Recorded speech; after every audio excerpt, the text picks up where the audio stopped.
The way to think differently is to act differently and get comfortable with being uncomfortable.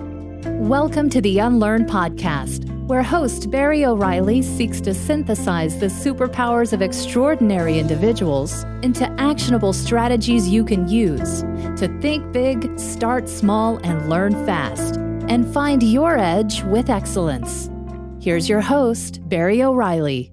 Welcome to the Unlearn Podcast. On this show, I'm delighted to be joined by Amy Jo Kim, game designer, startup coach, and author of the fantastic book, Game Thinking.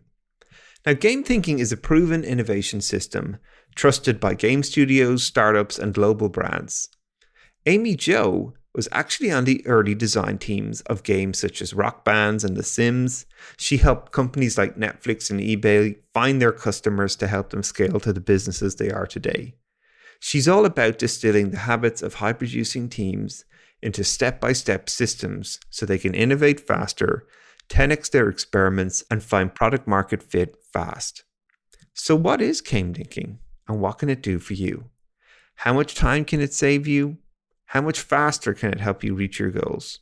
Well, we'll share and discuss this over the course of this show. But before we start, it's always interesting to know how Amy Jo found her rhythm in this space. I have always loved games and creativity and music, kind of in equal measures. And my family didn't do particularly a lot of that, but I loved music early on and did well. So my parents put me in piano lessons and they put me in competitions, and it killed my love of music because all of a sudden these people that had been my friends who also loved music were my competition at the regional piano competitions. And I really didn't like that change of dynamic. Plus, I kept coming in second to this one kid who was just like a total piano genius. And just the whole thing, I hated it. So I stopped playing music, and music was, I was a really musical kid. It was just like my whole life. I stopped for years, and then I picked up guitar, and it was a different instrument. And then one night when I was backpacking in Greece after college, I was on this beach, and there were all these other college students. We couldn't speak the same language, but one of them had a guitar, and he handed me the guitar, and I started playing Beatles songs. And everybody knew all the Beatles songs. And we all sang the Beatles songs, even though we couldn't talk the same language. And it blew my mind. I was, wow, music can be this completely other thing that connects you. It doesn't put you in competition. And I'm a cooperative game designer. The systems I've designed, the games I've worked on with these amazing teams and leaders, the teams I coach now, I have worked on many kinds of games, but most of what I've done, and certainly the biggest hits, have at heart been cooperative games. And so that change in opening up a cooperative experience with music where the whole is greater than the sum of the parts, changed my life. I started playing in bands, which led to me getting the gig in Rock Band. I was a system designer, but I was also a long-time gigging musician. And both of those were required for that gig. So it just really opened up a lot for me to start to understand how music can be a cooperative game. Yeah, it's so interesting. So like two of my sisters are full-time musicians. I'm one of 6 kids. Everybody plays in a band in the house. There's only one person who can't play an instrument. The last one born, funnily enough, what he was doing with his time. But I think there's so much interesting things about music. Sensing and responding when you work with other people, trying to anticipate action, responding to how people play together. I think it's really interesting, like a lot of the lessons I also learned in a band. It's like bands also has loads of politics. Who's really in control of the band? Who's driving what we're trying to do? Who decides what songs we should play every week? I think it's a fun, interesting construct for especially me when I was growing up an adolescent playing in bands. I learned a lot about myself. And I learned a lot about, working, as you say, in a collaborative type environment, which had friction and it had competition and had ego. So what were some of the other lessons you learned as you brought those forward? It's teamwork. I mean, a lot of what I do now with my Team Accelerator, which I can tell you more about, where I work with product teams, is make everything gel. So we don't even remember whose idea it was.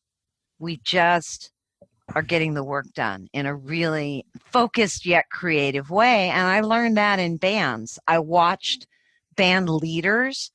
I also learned it in MMOs, multiplayer games, learned a lot of that. But first in bands, I was in a lot of bands. So that's really interesting because you experience different leadership styles and you see micromanagers, speaking of band dynamics. You also see leaders. If you're lucky, you work with band leaders who bring out the greatness in everybody. And that's magic. You know it. And so I modeled on some really great leaders. I experienced terrible leaders. Also, I experienced predatory leaders. I mean, the whole range of things. I was a leader. I put together my own band for a while, and that was amazing, being a leader of that. The piano player was great. I mean, he was genius until the second set when he was drunk. So, I had to deal with that.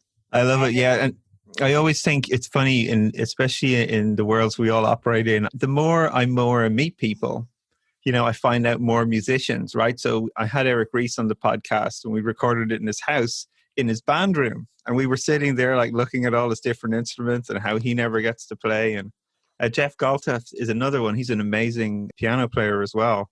They always had 2 rules, no more than 2 beers before you go on stage. I don't know if he still keeps those rules when he does speaking engagements, but, there's definitely something. It's like pool. I'm really good at pool when I have 2 beers, but when I get to 3 beers, I'm useless. Exactly. So that really gets to another one of the pivotal experiences in my career. So that beach in Greece made me fall in love with music again and really go way into that. That turned out to be surprisingly helpful in all kinds of ways, plus fun, plus interesting, and educational in all kinds of ways. But then I worked in tech. I studied neuroscience and psychology in school, got into tech, got into UX design, media design, got into gaming, kind of through this pathway, and met a lot of wonderful people along the way. But when I first went to the Game Developers Conference, which was years ago, when it was still small and in Santa Clara, I went there and I walked into that place and looked around and walked around, and it was these are my people moment. The people were bizarre, a lot of them. They were this incredible combination of brilliant and wildly creative, but focused and analytical. Both. And a lot of them. And all shapes and sizes. First place I ever met transgender people because they were just there. It's just part of the scene. And I started going to the Game Developers Conference and just being part of it. And I was completely accepted. And I found that there was this alternative to the tech world that was adjacent to the tech world, but where you could talk about the stuff that I was really passionate about, like how social groups form and go dysfunctional and get refunctional, and like what was going on online with that was different than, just all this stuff. And it led me into working on MMOs and working with Richard Garriott and on Rock Band, on The Sims with Will Wright, and like all these amazing things. But it all started when I found my tribe. And I think that for a lot of us, that's a really pivotal moment. And it shapes how we feel. It's like, who do you want to work with? Oh, and I think it's so lucky when you find that moment and when you feel so at home in a place. I think the technology world, in many ways, it's become so homogenous that it's almost become tiring to spend time in it. But when you do sort of look around the edges and this sort of convergence of so many of your passions, right? Both what you've studied, what you experienced, what you enjoyed, and sort of finding a perfect sort of nexus of all that where you can do amazing things, like that's a real privilege, I think. And sometimes it's serendipitous how people find these things. And some people are lucky enough to design and create those opportunities. So what were some of the signals that helped you realize that? What were some of the moments where you were like, this is my tribe? And obviously it's been a huge accelerant for not only what you do, but your motivation for what you do, how much you enjoy what you do. I know you talk a lot about in game design, obviously flow is such a huge concept. It sounds like you've almost found that in life as much as work. So I have a lot of flow in my work now, and not everything. I mean, part of work is always drudgery and just difficult, but I do have a lot of flow. So some of the signals were finding mentors that I could click with and finding a way that I could contribute immediately to a much larger team. Again, it's that co-op theme. So when I first started working in gaming, some of my first gigs, I was a UX designer on large scale gaming platforms because I had a lot of UX background, in tech and worked at Sun and at Paramount and all these things. And I was like, I'll take a job as a UX designer on this to learn the trade, to learn. And I think, again, part of bands really taught me, it's like, I'm a bass player, first of all. So bands have different roles. So you've played in bands. So I was a bass player too, yeah. Yeah, so I'm also, I play real in the guitar. back. Right. I started on guitar and I play piano, of course, because I was piano when I was small, and then guitar and bass. But I really enjoy the role of bass. And a lot of the professional work I do, I'm playing that same role essentially, because the bass player's job is to make everybody else sound good. And you're you're the bridge between the melody and the rhythm if you're doing it right. I mean, some bass players are amazing, but they're just kind of showing off, But then a lot of bass players, they really create that bridge. You don't necessarily notice it, but you just think, wow, this groove is really awesome, right? And that's great. That's a great role. But you also have to understand how to set up the guitar player. And the bass is a glue in many ways of the whole band. So just knowing that there's these different roles, if I'm in a team meeting, like I was in a team meeting this morning, and there's one person in that meeting that's very vibrant. They're the lead guitarist type, right? And what you do is you set them up, and sometimes you might come in with a riff because they're kind of going on, and it's time to move on to the next segment. And that's part of my job. That is so great. Like the point you just made is so great. Now, as Laura was saying, blah, blah, blah. And so it's really helpful, again, those band metaphors. And I think just understanding that it takes everybody to make the song sound great. Yeah. What makes a great team? What makes a great band? So as we dive a little more into your gaming background, so I absolutely loved your books, right? I think it was brilliant. It's one of my favorite ones. But Which book? Well, Game Thinking. Oh, what did you like about it? Well, so I advise a number of different startups. One of the designers was like, I've just found this great way about getting focused on early customers, like really creating a really passionate set of vibrant early fans and then building from there. And I was like, great, yeah, this sounds good. And then she's like, I just read this amazing book by Amy Jo Kim, and it just lit her up. And I think what I love about this idea of really having these passionate, small group of fans to start with, to really work with and build out. I think that's such a great strategy for building products. I think the way you articulate how to do that and create these roads to mastery for people, I think is really powerful. Also, my first ever startup was a mobile games development company. So we built a game called Wireless Pets, which was basically like Tamagotchi. We launched it on a technology called WAP way back in the day, just after Snake was on mobile phones on Nokia's, and then they put these really small Java micro editions onto phones where you could start porting over games from the 80s. And we built this game, Wireless Pets, and it just went crazy. It was the most popular game in Europe, and it got us funding. And I was probably about 22 years old. I thought I was on my way to create the next great game. Is in a tiny little place outside Edinburgh. Rockstar Games were just across the road from us. Edinburgh's a real interesting place for game. There's a really good course in Dundee College there that so many great gaming companies have come out of. So, there's a lot of things about your origin that really I thought were curious. So I think that's what drew me into your work. And then the more I read about it, the more I enjoyed it. I didn't know that you had worked on all these great games until I started to read more, obviously, about your work. Yeah. Through my career, I've been able to work on 6 or 7 breakthrough hits, that were really innovative and that ended up being hits, which is rare.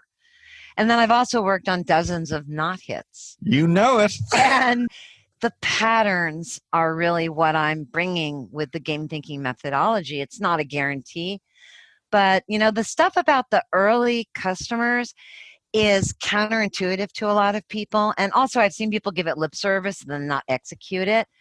But it's counterintuitive because it challenges the myth of TAM, total addressable market. And when you're raising money, and I've run a startup and raised money, you always have a slide about TAM, your TAM slide, total addressable market. It's a useful exercise. But then if you're innovating, you can't just go after your average customer in that market. That's not how it works. You have to capture this narrow early beachhead market first. That's just how innovation works. I've shared a lot of videos about that. It's not just me. It's like there's a lot of background. But there's also a lot of people that do not understand that. They just don't. The best people do understand it, but there's a lot of people that don't, including a lot of investors. So I didn't used to understand it because it isn't necessarily what you learn in school. A lot of, stuff you learn in school, they're teaching you these more quote unquote classic methods. But I learned this in gaming. But I also learned it outside of gaming when I saw other hits. I worked on eBay really early when Pierre was still there before and during the transition to Meg Whitman. And that's exactly what they had going on. And I've written about that too. And I watched it. Like they had this small group that weren't really the main stream of their customers. They were like this slice of early, vocal, opinionated. And sometimes they over design for them, and that gets you into a hole. That's what I'm always curious about. Like these counterintuitive ideas, I think we're sent to these like big business schools, harking back to the industrial era, super popular in the 80s, like get as big as you can, build your moat, create your barrier to entry, be number one in your market. And yet this approach is in somewhat contrary to that, and yet so effective. It goes back to 1961. Everett Rogers, scientist at Bell Lab, published Diffusions of Innovations, data-driven, pre-internet, data-driven study out of Bell Labs. He had no agenda, right? And what he found is that innovations go through the early market. They always start by capturing the early market and then go into the early and later mainstream. They never start there. They just don't. And Jeffrey Moore wrote a whole book about that called Crossing the Chasm, where he talked about the challenge of going from your early innovators and early adopters into your early majority. He called that the chasm. Lots of people just go right for the early majority. They forget that Crossing the Chasm was written about turning a hobbyist hit into a mainstream computer, the Apple II. So there's a lot of other insight and science and smart people that preach the same thing. What I've done is make it accessible and give people a step-by-step system for implementing it. And I learned this from working with people like Will Wright, who, by the way, has an amazing masterclass. If you've bought masterclass.com, check out Will Wright's masterclass. I helped put that together on the back end. He is just unbelievably articulate and inspiring, and it's just great stuff. Anyway, we were working on The Sims, and I worked on The Sims, the original Sims, at 3 different times. First, early on with the core team, what is this thing? What's the clay, right? What is this thing going to be? Then when we were first bringing the testing into play, when we were building it out, and then when we were polishing it during beta, particularly polishing the onboarding, and worked at it all during those times. And it almost got canceled right before it shipped. All these execs were like, what is this thing? This is weird. Is this going to be anything? So on The Sims, at the beginning, we were testing it with these simulation enthusiasts who Will knew, 150 of them on a mailing list. And I was also on the team responsible for scoping out the market. And the market was casual gamers, particularly females, who liked casual games and liked, light simulations. But that's not who we were testing on early on. We were testing with these really nerdy simulation enthusiasts who went to sim cons. And I kept saying, it was counterintuitive to me. It's what the hell? Why are we doing this? This makes no sense to me. We're not designing for them. What is going on? And that's what a lot of people think. It turns out that's brilliant. And the reason it's brilliant is they're your early beachhead. The reason is there's so much you can learn and get out of iterating ideas with them that it gets you to a point where you can actually get a vector and a direction and build out for the next layer of people around them. Same thing on Rock Band. I saw the same thing in action. I saw the same thing happening on eBay, which, by the way, when I worked on eBay, there was a bigger competitor. Everybody thought we were going to fail. It was like, it wasn't a sure thing at all. And I kept seeing this pattern, and it was counterintuitive. And then I found Everett Rogers and Jeffrey Moore, and I was like, okay, I see what's going on here. Here's what happens, though. Especially like game developers, app developers, they develop really early. They find this really early passionate audience, and then they get stuck. It's a cul-de-sac, and they get stuck there, and then they get burned, and they never do it again. They're like, oh, it was terrible. We only had a few thousand people, and blah, blah, blah. It's because they didn't understand that it was a beachhead.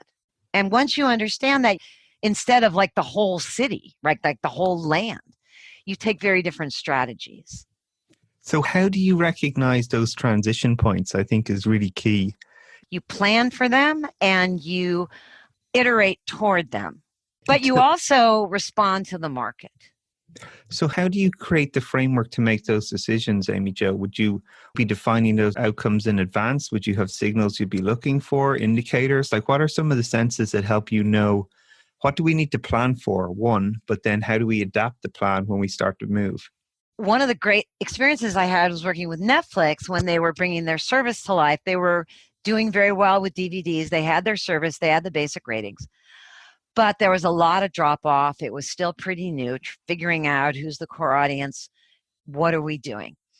And they had an amazing team. I was working with the innovation group. And they had all these stats. And they said, you know, we've reached a local maxima. Do you know what a local maxima is? I said, hallelujah, you're speaking my language. So they realized that with their analytics, the millions and thousands of people and data points and analytics, they could understand certain things, but it was a local maxima and they really couldn't understand why they had this drop off at 2 months, et cetera, et cetera. So we did a project and we looked at and studied people's experience. And we, sliced off a group and we created a cross-functional team internal to Netflix, which was awesome because they were really, really great to work with, very dynamic. Didn't always agree, but very respectful, like strong company culture, cross-functional team, dynamic, some arguing, respectful. You get a lot done that way. Yeah, no, And, we had Gabe Biddle was on the show previously that shared some stories from there. It's great. Yeah, he's amazing. So we were able to do rapid iterative testing and iteration of ideas with a group of about 25 people that were selected using this 3-stage superfan funnel, which I talk about and share about on my channel, Game Thinking TV, and in my book. But we used those techniques and we found this small group of people that were a proxy and representative for sort of the leading edge of their audience. And again, if you get feedback from the wrong people, you go astray. You really need to get those people right if it's going to be a small group. But if you do that, you can really get to know them and calibrate them. And then you can iterate a lot with them. And it led to some real breakthroughs in our ability to, one, solve the problem of this 2-month drop-off, which was why this project was formed, but also understand how to build trust in the system. For example, one of the little features we introduced as part of this project, which I don't even know if it's still in Netflix, was when you'd log back into Netflix after watching something, it would say, please rate this thing you just watched, and we'll reveal some new recommendations. And so you'd say, okay, I like this 5, 3, or 1, right? This thing. And it says, okay, well, based on what you just said, we think you'd like this. And use of those skyrocketed because we were explaining to people why they were getting the recommendation, which is what we had learned by talking to people instead of just looking at the analytics. And we lifted out of that local maxima and we were able to tweak the core underlying systems and add some things that really spoke to what people cared about and what was really getting in their way. I love this story again about getting really focused on a small set of users to learn from, to collaborate with from.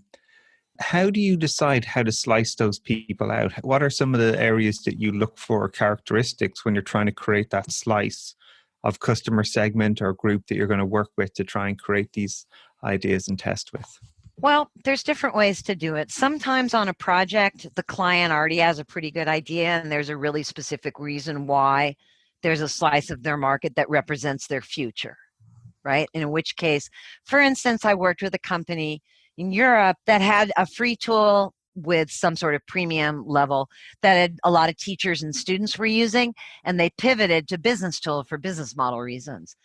And so we really needed to look at those people and not listen so much to what the educators needed, even though that was kind of breaking all of our hearts. So there was that. But then the important thing is when you're looking for the early adopter slice of your market, the canary in a coal mine, the leading edge, the people that are going to be able to give you good feedback on rough prototypes.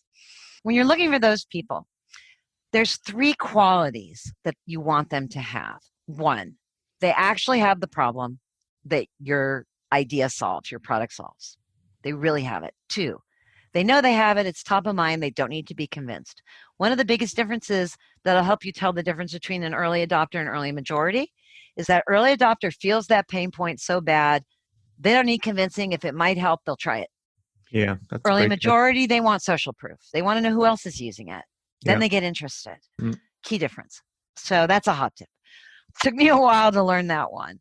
So 2, they have the problem. They know they have the problem top of mind. And the third and most important one, they're taking actions that show you they're trying to solve the problem. And that one you can get at with the right screening questions. And it takes some creativity to come up with the right screening question for any given application. There's a lot of examples in the game thinking book, as you know. Yeah, absolutely. Yeah. But if you're able to ask people questions about their behaviors versus their attitudes or what they might aspirationally wish for someday, you get much better data.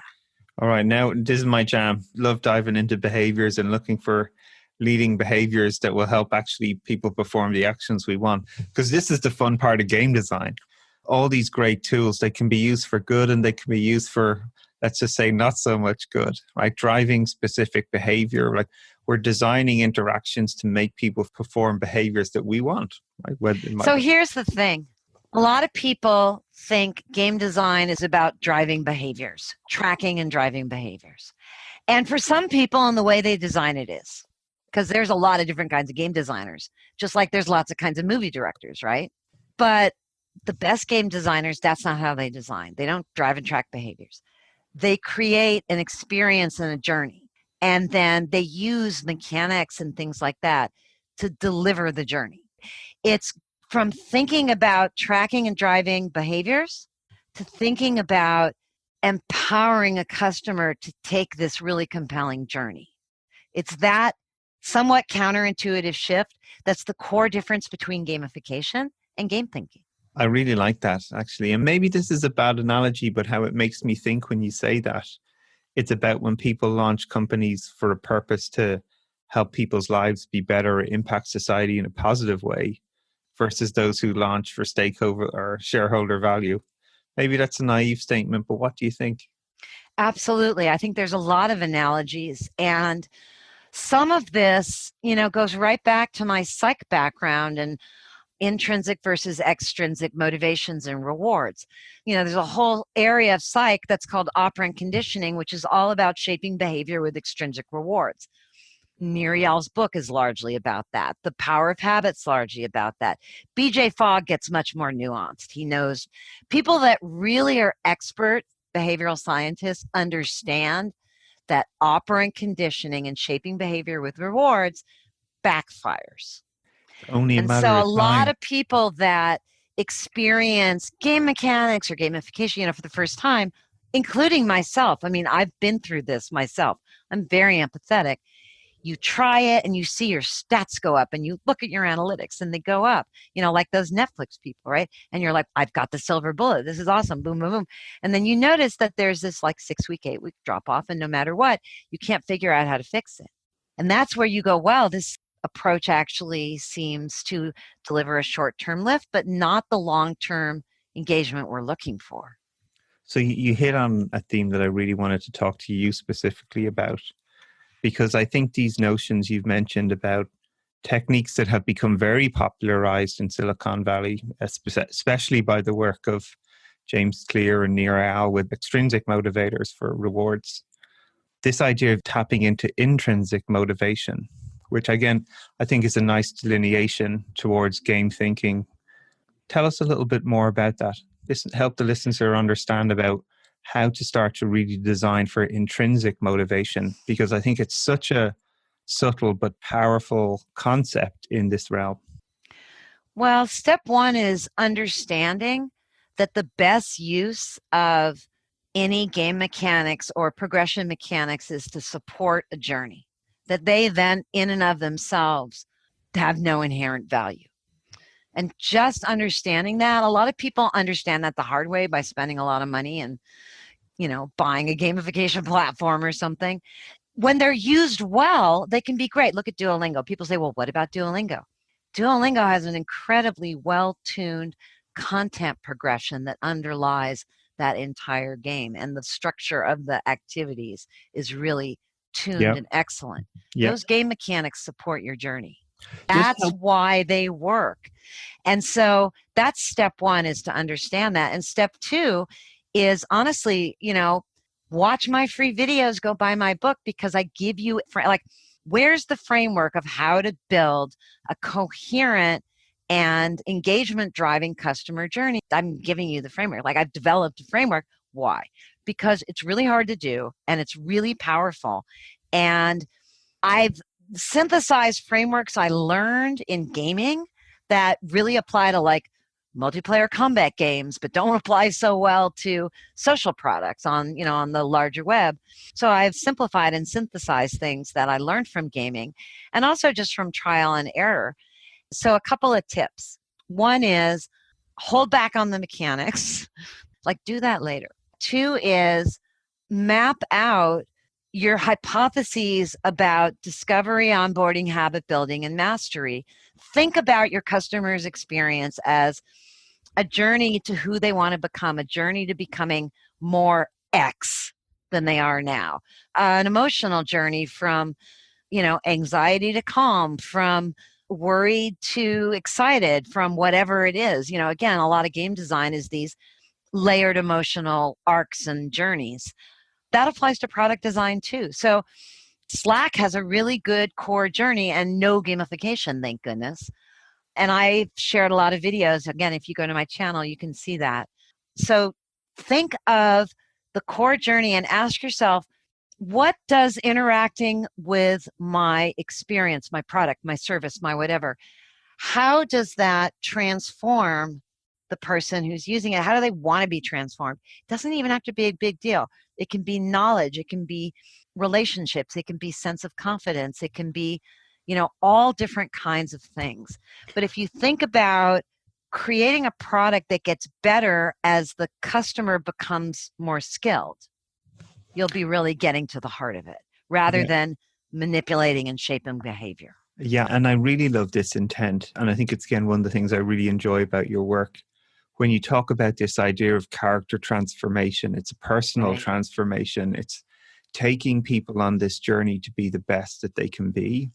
And I just think it's such a great framing intent. I think it's such a powerful way to build narrative. When you're trying to come up and think about what the future could be like create that narrative and write a hero's journey who goes through these levels where they struggle, but then they get better and they feel rewarded for that. And then there's another struggle and then they find a way to master it. And I just think it's such a fantastic way to frame it, where so much of the behavior design work is oh, I did the task, where's my treat? Oh, I did my task, where's my treat?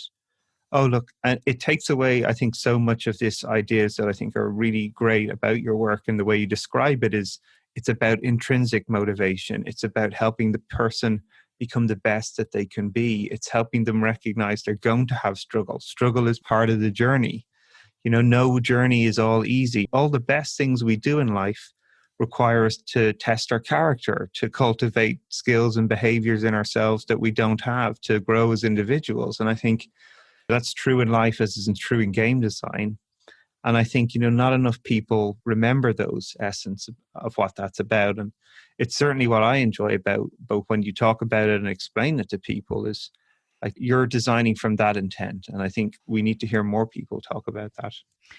And honestly, I really learned it from struggle, from working on projects, from working on a lot of failed projects, and from working on projects that had struggle but turned into these massive hits that brought joy to just millions of people. And part of what we learned in that struggle was how powerful it is to really understand who you're designing for and what story is unfolding in their head over time. One of the things Will Wright always used to say on SimCity, on Sims, on other projects, he'd say it to the team when we needed reminding, because creative people get excited about features. People that are engineers get excited about building things. We're like that. I'm like that. Who isn't? I want to build stuff. It's great. Yeah, I mean, it's really tangible and all kinds of great stuff. Something Will would always say that I've adopted because it's so powerful. He'd say, because we get excited about, what is the narrative and blah, blah, and blah, blah, blah. And like he'd say, remember, the most important story is unfolding in the player's head. Never forget that. That's the story. And what we're talking about there is the mental model. We're talking about creating a coherent mental model in your user's head. This goes far beyond games. It really is the heart of this, and it's the heart of intrinsic motivation too. Because of course we use extrinsic motivators like, there's certain things like knowing how far you've gone and how far you have to go to complete something is like scaffolding, right? It's really helpful. So there's all kinds of scaffolding that's useful. It's just when you try to use it without the intrinsic, it's like icing without the cake. It doesn't really last, right? So what Will would say is, remember that story. And so when we would be working on The Sims, for instance, we would talk about the mental model integrated in with all the mechanics and all the systems and all the everything. Amazing team. And all the spreadsheet models of everything we were doing. We talk about that, is this a digital dollhouse? What is this? And what are the expectations? What breaks that expectation, et cetera, et cetera. On Rock Band, you look back on it, okay, worldwide hit, huge franchise, blah, blah, blah. We were working on it and people were like, should we even fund this? This is insane. Like, right? And we talked about thank you for pushing through on that, by the way. Right. Well, thank you. I mean, yes, I love that game. I just really, really do. You know it. Yeah. So we were talking about the mental model, and there were actually competing mental models. It's always interesting to pull back the curtain and go, wow, it didn't have to turn out that way. Absolutely, yeah. And so one of the mental models was like a touring indie band. Like you can be part of a touring indie band, and there was all this cool stuff, and a lot of the people on the team were actually indie musicians. So, and then there was this other model that was like a cartoon version of that. You start in a garage and you end in a huge stadium, and your character models aren't going to be super realistic. They're going to be somewhat cartoon-like. Again, think about Rock Band, right? Creative choices made because of a mental model. And we ultimately, through a lot of iteration and testing, decided to go with the cartoonish mental model because it's more mainstream, more people can relate to it. And also, it has a lot of really useful hooks for unfolding complexity and progression, like larger stadiums and tricked out gear and all that stuff. So thinking about those mental models and really saying, hey, there's more than one. Which one are we going to build in the player's head? Of all the tips I could give you, if you really get good at that, and again, I've shared several videos that really help you with that, help all of you with that. If you really think about that and think about not just like mental model, but think about 30 to 60 days of the experience, what story are you building in your player's head that they're telling themselves about your app or your product? If you can model that and get your team's hands around that, your ability to drive retention is going to skyrocket because you're going to really understand their point of view, the customer's point of view. They're going to have that experience over time, whether you decide to analyze it and model it or not. Modeling it just gets you ahead of the curve. Yeah, and I love all these tips. They're so helpful and they resonate a lot, I think, with how I like to see the world, around narrative, building towards intrinsic motivators, helping people become the best they can be, and being part of what story you want to create. There's such well-meaning and well-intended ideas for people to try.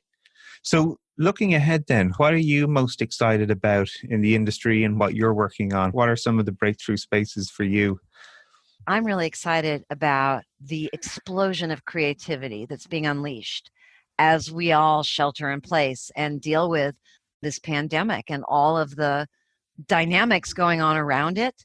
I'm seeing so much creativity in mixing social and gaming. I'm seeing an explosion of a need for really meaningful forms of gaming. I'm seeing a need for family gaming and couple gaming and social experiences that are game like but still feel kind of like a party. And there's just this need that's opened up that's in exactly the area that I've worked in and love. And so that's part of why I'm seeing it, of course. People, my inbox is full of it. And it's so exciting to me because there's so much good that's happening for the planet with the lack of air travel and the lack of cars. And if we can have these meaningful remote experiences when we're distributed, the meaningful part is the part that many people are doubtful we can do. But I've worked in gaming for long enough to tell you with great assurance, online relationships are incredibly meaningful and powerful and real. So there's a space there for all kinds of social groupings, as I said, couples and solo play and families and kids playing simulations. Their parents can have part of it as part of their learning. And learning games are just like, oh my God, the stuff going on in that space with people coming up with all kinds of amazing tutoring and coaching and exercises and games to play in Zoom remotely and that teach you math and all kinds of stuff. So that I'm seeing so much of that amidst all the difficult news that's everywhere, and my heart goes out to everyone suffering because I think it's touching us all in some ways. And this slow motion wave will continue to rumble across the world and across our country. But as we're all bracing for impact and sheltering in place, I'm so inspired by all that creativity as a designer and as a coach, as a bass player helping teams level up what they're doing. And so I'm excited about that.